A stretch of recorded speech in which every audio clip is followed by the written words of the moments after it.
protect Declan, to protect them all. In the meantime, take the shipment into Galveston. Our man from Houston will transport the cargo back east. You're the boss. But isn't Houston and the Galveston port how the other Fed got onto us in the first place? That needn't concern you. That Fed is dead. Soon the Baltimore one will be as well. Fine, but it's going to cost a hefty sum to get the manifest changed at this late date, to cut through the red tape. I understand. Just take care of it. Jose nodded, exhaling a gray puff of smoke. Saeed's jaw tightened in the lights bouncing off his profile. And the doctor? Jose asked. He'll be liberated when the time is right. Saeed swatted a bug off his damp white shirt, clinging to his back in the thick humidity. He studied Jose. Why does the doctor matter so much to you? I told you, Jose said. The doc and I made nice on his journey over. I don't like him rotting in some prison cell. He won't be there much longer. Saeed's smile turned to one of malice. And then their empire will crumble into dust. Chapter 1. Declan Grey started his day as he did every other.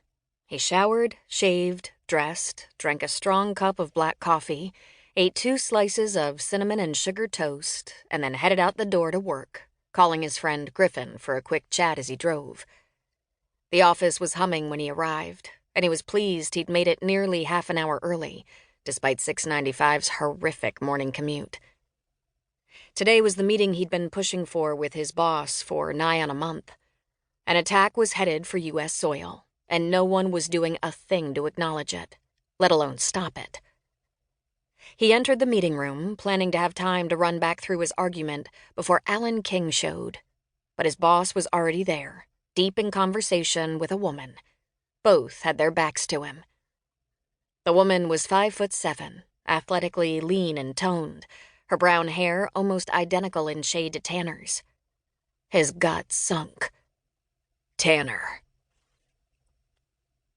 It was Tanner.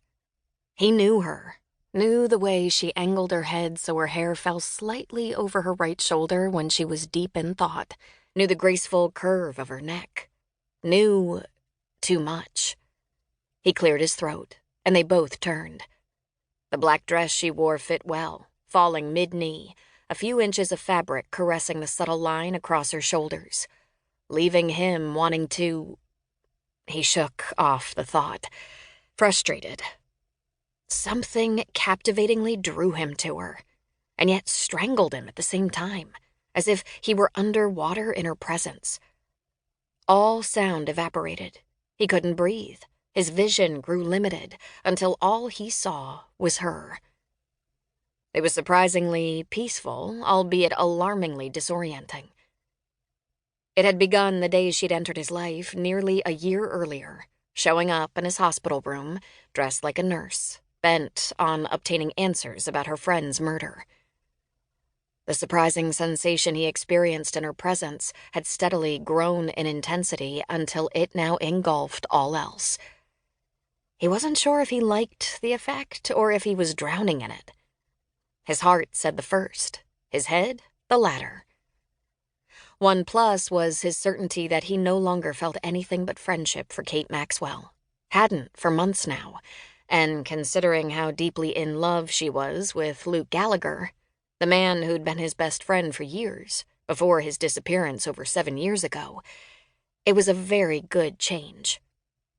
His crush on Kate was over, and in hindsight that's all it had been, a crush, along with genuine friendship, of course. But now he was drowning in the middle of an unanticipated ocean, and a part of him reveled in being surrounded by the unknown. He had the decision before him. Fight the undertow, or give in to his feelings and see where the current pulled him. "Agent Grey," Alan said, stealing back his attention. "I'd like you to meet the Bureau's newest crisis counselor." Declan blinked. Had Alan seriously just said,